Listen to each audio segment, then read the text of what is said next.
Здравствуйте, друзья! Я рада вас приветствовать на нашей еженедельной рубрике «Научись говорить вместе с Алтынай Ондар». Сегодня мы поговорим о том, как развить нашу память. У меня часто на занятиях спрашивают, почему я забываю обо всем, когда я выхожу на сцену, когда я волнуюсь. Ответ очень прост. Во-первых, нужна работа с нашей памятью, и во-вторых, работа с нашим волнением. И сегодня как раз-таки я хочу поделиться с вами с техниками развития, улучшения нашей памяти.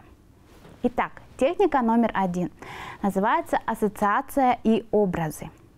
Для того, чтобы запомнить дату, имя человека или же какой-то факт, мы можем придумать цепочку ассоциаций.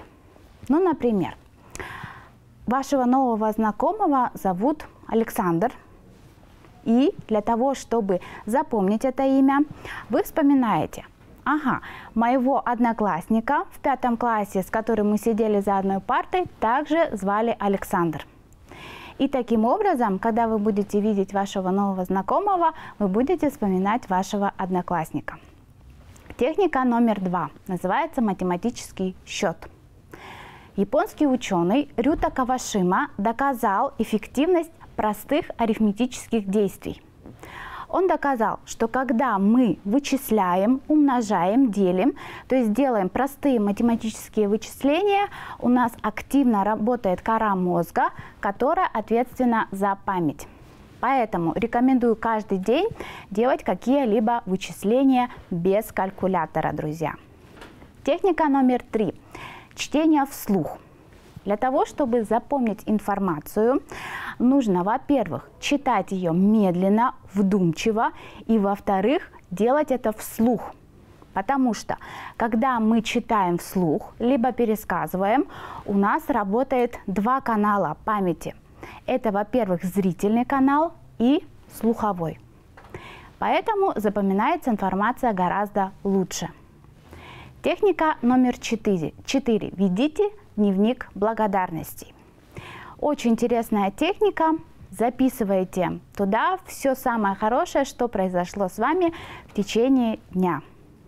Техника номер 5. Учите стихи, друзья, либо пересказывайте. Я рекомендую вам выбрать один день в неделю и учить стихи, либо пересказывать произведения. Не обязательно учить большие стихи, можно начать с небольшого четверостишья. Таким образом, друзья, самый главный секрет хорошей памяти – это постоянная тренировка. И если вы хотите надолго запомнить информацию, то нужно перевести ее из краткосрочной в долгосрочную. Что для этого нужно? Во-первых, повторить информацию через час. Затем повторить информацию на следующий день, на 3-й день и через неделю. И для того, чтобы прям хорошо-хорошо запомнить информацию, нужно периодически ее повторять. Используйте данные техники, друзья, и вы обязательно увидите результат. С вами была я, ваш тренер по ораторскому искусству Алтынай Ондар. Желаю вам эффективных коммуникаций.